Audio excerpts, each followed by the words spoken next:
Hey guys, so I hope you've been enjoying the episode so far. So in this episode, we're actually going to be doing something a little bit different this time, which is more of a question and answers type deal with our episode. We get tons and tons of questions coming in about, mindset, business related, trading related, and you guys and girls are sending some awesome questions, so we're going to be answering them today.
What are the best books to study Forex?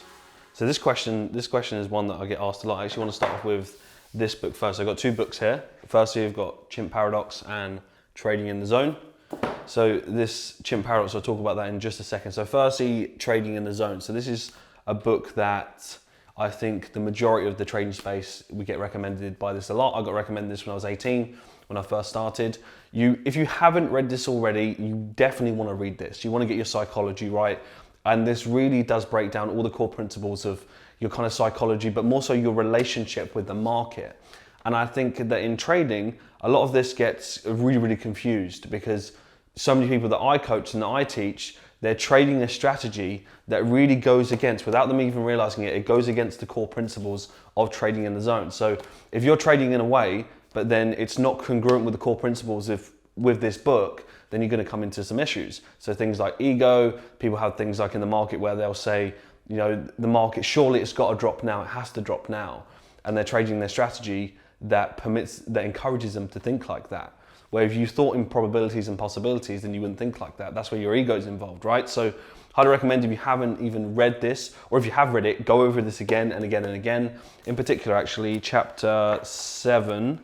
So chapter 7. So in chapter 7, it's thinking in possibilities and probabilities. And if you've read this book once, there's a lot of information to take on here, quite a lot actually. And this is Trading in the Zone. So this is thinking in probabilities. As you can see there, chapter 7. This is about 24 pages. There's 24, 25 pages, this whole entire chapter. If you want to really get the specifics out of it, go and grab this book and then read that section 3 times over. We do this in Falcon a lot. We do a 3-step process. Read chapter 7 3 times and watch how that shift in your mentality starts to move towards thinking in probabilities. And when you can be in more of a probability mindset when you're in a live environment, that's the dog choking. So when you're in more of a live environment, that is how you're going to really, really step up your game in trading. That's one book, but this is of course a no-brainer. You've heard this time and time again, but to be very specific, chapter 7 is going to help you out massively. Next book. So this book is not really spoken about a lot. This is one that I've recommended to hundreds and hundreds of people, and maybe even thousands on social media. So I've read this book countless times. I mean, we could be more into the 20s now of reading this over and over again. So I'm a big believer in going deeper into education rather than just being wide in education. There's a lot of people that are very well read, but then they don't really fully understand their books. They're almost setting book goals for the sake of just book goals. So they're just reading book after book after book and churning it out and ticking off goals, but they're not even absorbing the information that they're studying. This, hands down, I would almost value at the same level of this, because Trading in the Zone is good for psychology and trading, and of course this is one of the best books ever written in trading. This is Dr. Steve Peters. This is about mind psychology, mind management, managing the chimp. So for those of you that have read this, you know exactly what I'm talking about. But essentially, what this book helped me with is controlling and managing my mindset. So I said those 2 words there, control and manage. Most people think that they want to control their emotions, but the truth is, to be a consistently profitable trader and really thinking that, that calm, concise mindset, you want to learn to manage. The goal, in my opinion, shouldn't ever be to control. If you think about that, if you want to control, it comes from a very insecure place. Where if we're looking at management, that helps so much more. So I'd highly recommend, there's going to be people downloading it right now, but I highly recommend that you go and read this book. I've had so much great feedback from this, and this has helped me so many times over. So that's my kind of process on it when it comes to books. So this isn't directly a Forex book that I know, but these two alone would just be a game changer for you, and read over and over again. I'm actually going to read both of these again for the, I've lost count how many times that I've read it. So highly recommend that you go read these two books. So what motivated you every day to come back to the charts when you first started your journey? I guess the real question on this one is that what motivated you to come back to the charts even when you struggled and things like that. And I think what that does is that comes down to your initial why in the first place. I think it's because I knew what I wanted. When I first started trading, when I was 18, well, when I first started, it was stocks, not Forex. But I already had in my mindset that, right, this might take me a year, might take me 2 years, might take me 3, might take me 5, and that's absolutely fine, because I'm just going to keep persisting until I succeed, because what I actually want is freedom. And I think where those kind of questions, the reason why they get asked is because people come into trading with this kind of side income mentality. They want to think, right, they see it as a way out rather than a way into a trading career that can be longer term, right? If you go into trading with the mindset that you want a side income, that's where people usually fail, because you won't go all in. And I think it's having that all in mentality is what helped me in the first place. So I didn't kind of need to pump myself up, feel motivated when I went through the hurdles and the struggles. I already knew what I wanted, and I already accepted very early on that yes, it's the cost of business. It may take time. I might have to go back to the drawing board 5 or 10 times. I might think that I'm getting somewhere and then be pulled back. And that's absolutely normal. So I think going in with the mindset and accepting that this is going to take time in the beginning will just help you so much more, because then you won't have this, silly mentality that when you have a bad week of trading or a bad month, you're like, oh, what am I doing wrong? And you get into this self-sabotage, self-pitying mindset. It's not going to serve you. You have to be strong-minded when you're in this game. And you have to start from the very beginning, from the off, knowing that, right, this may take me a little bit of time, but the rewards on the other side are going to be so worth it. Because all I kept thinking in my mind is freedom, freedom, freedom. Once I know what I'm doing, I'm going to have the freedom to do what I want, where I want, when I want. So that helped me always come back to the charts in times of struggles and things like that.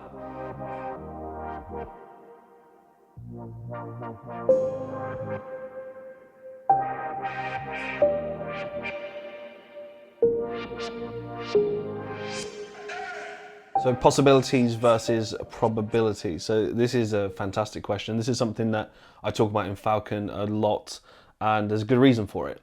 So essentially, probabilities versus possibilities. So what does that actually mean? Well, probabilities is the most likely outcome that we're expecting based off of patterns, structure, market structure, the nature, etc. And possibilities is that variable that can happen, and if that does happen, how do you deal with that? So for example, I'm currently short dollar yen, just like the majority of the community. So we're currently short on dollar yen, and we're anticipating that the most probable outcome that this will break a lot lower, break the structure, and head to the downside. So we're looking to see the dollar weaken against the Japanese yen in this situation. But we know there's a possibility when we get to the low, which is a particular pattern that we focus on, that will go back up for one more move, and what that would replicate is actually a continuation to move higher. So with the probabilities is this is what's likely to happen. The possibilities is this is what can happen. And the reason why it's important is it puts us in a mindset that we're not letting our ego get involved. We're not blindsided by the market. We're actually taking messages from the market and not sitting there thinking, well, it has to do this. It doesn't have to do anything. What you need to think about is probabilities and possibilities. So that's the simple answer for it. And I think that as a trader, if you can put your mind more in that probability and possibility mindset, it just makes trading so much easier, more enjoyable, and then that you're actually ready, prepared, and focused to capitalize and make a decision based off of messages from the market, not what you think. So this question, does the news change the market direction? In my opinion, no, it doesn't. And I'll show you in a second on the charts what I mean by that. So essentially, the news is creating the volatility. Does it alter the direction of the market? I don't believe so. And we've seen that over nearly 30 years of data. Isn't it a coincidence that you see these bigger news announcements before big drops, right? Because it creates the volatility. But there's particular structures that we've been anticipating for weeks and months. How would we know? I don't have a crystal ball, but Brexit, for example, can we see a big continuation? weeks and weeks and weeks leading up to that? Well, you can decide on that. So essentially, in our opinion, the way that we look at the markets in Falcon, no. News is creating the volatility. Does it alter the bigger direction? Not at all. And we've seen that reflected in the data. So essentially here we have the Great British Pound over the US dollar. And in terms of news and structure, well, essentially, if we look at, even just looking at this, we have the 2008 crash, right? 2008 crash, what that really was, even looking at it previously, if we just look at basic structure, what is that really and truly? It's just one big ascending channel. We can see we have an ascending channel within it, which is a reversal. We have an impulse, a correction, and then we have continuation. Did I anticipate the 2008 crash? No, I didn't. Of course, that was when I was just starting to learn at that point, actually. But when we look back in the data, and let's say even going to the weekly chart here, if I go to the weekly chart, what do we have after that 2008 crash? We have over a 5-year correction. This is just one big continuation. So essentially, this big correction here is essentially an impulse, a correction, a continuation. So was we surprised about this move happening? Not at all. And then when we look even further, looking at things like Brexit, going back to the daily chart, if we look at Brexit, that was this particular structure here. So you can see the big candle to the downside. Well, when we look at that, what do we really have after the break of that 5-year correction? We have a continuation here. So essentially this is impulse, correction, impulse. Is this not just one big continuation pattern? Impulse, correction, continuation. What does it drop into after that? Impulse, correction, continuation. What happens here? We have a big ascending channel. There's a big reason why we've been selling this all the way from the top here.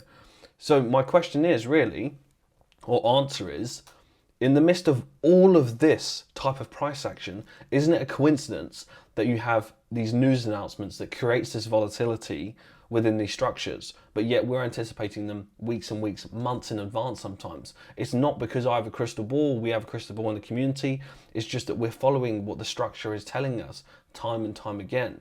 So being put off by the news, I don't mean trade into news announcements or anything like that, but it doesn't necessarily change or alter the bigger picture of the direction. So just something to think about, and for you to go and backtest on this on multiple pairs. Don't just do it on pound dollar, do it on pairs across the board. I may actually do a full video on that as well. Do it across the board and see how patterns are dictating these weeks and weeks, months in advance.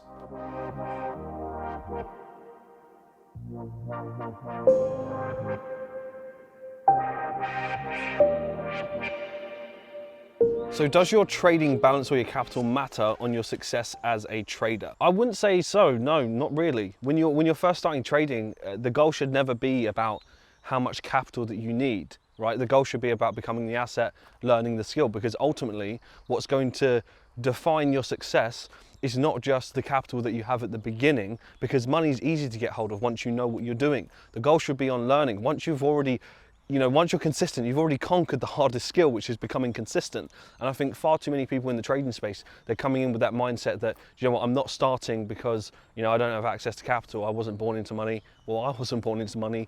Lots of successful traders that I know wasn't born into money. That should never be the focus or the goal, honestly, guys and girls. So going with the mindset of becoming the asset, learning the skill, and then as a side effect, you'll gain access to the money. Whether that be through investment, friends and family. Do you not think that once you've got that skill, whether it's 5% a month, 7%, 10, 15% a month, do you not think once you've got that skill that you're going to be able to access money? People will chuck money at you, and that is never an issue. We've seen it from hundreds and hundreds of people within the community, and I've spoken to so many people on a personal basis saying the same thing. And then what happens is, once they start becoming consistent, out of pure coincidence, they find a way to get hold of money, right? It's not a coincidence. It's because you need to have that learning mindset, becoming the asset. You've got the skill, you'll gain access to the capital. So how do I become more patient on my trading journey? Well, this is actually a really great question, because I think a lot of people, they really struggle with patience when they first start trading. And the best way to think about it is, imagine someone in the gym, right? When they're in the gym and that you're doing your reps and you're doing your last 2 reps, and it's that struggle part where you need to push through from a physical point of view and a mentality point of view. People come into trading and they think about things like, oh, how can I avoid losing? What's the quickest way? All of these kind of things. But the truth is, that's a little bit like trying to avoid the necessary thing that's going to make you grow to become the trader that you need to be. It's almost like going into the gym, and then when it gets a little bit tough, you're avoiding the last 2 reps. You wouldn't do that, right? Because you know that you need to do that to grow and develop and achieve your goals within that particular area. It's the same with trading. Going into trading with a mindset that your losses are your lessons, that helps you to become patient, because when you go through the hurdles and the struggles and things like that, you're not there, you know, self-sabotaging with this like kind of negative language because you're not where you want to be at that moment in time. You're actually thinking about the fact that, right, these hurdles, these struggles that I'm going through now, they're going to be worth it in the long run. And you've got to think about it like this, guys and girls.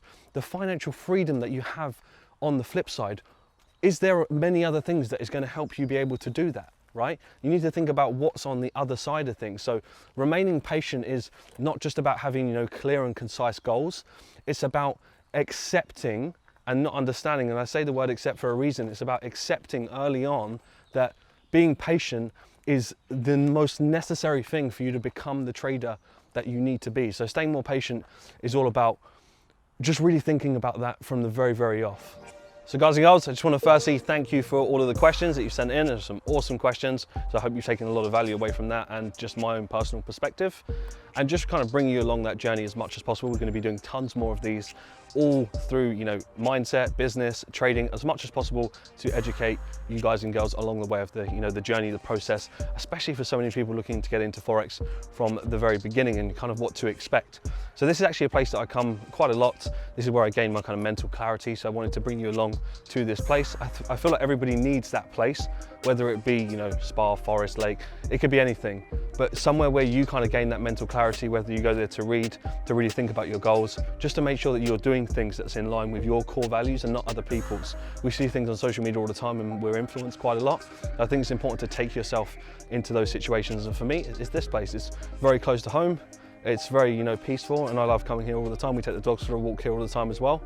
And one thing I do want to leave it on as well is, you know, people often ask me all the time, you know, why do you do this? Why do you start Falcon? All these kind of things. Now that could go on for like a 1 hour video, but the truth of it is, trading's not just about, you know, Falcon's not just about trading education, it's about guidance. You know, I'm guiding people along the way. There's so many people that have had so many, you know, issues and hurdles that they've overcome because of Falcon.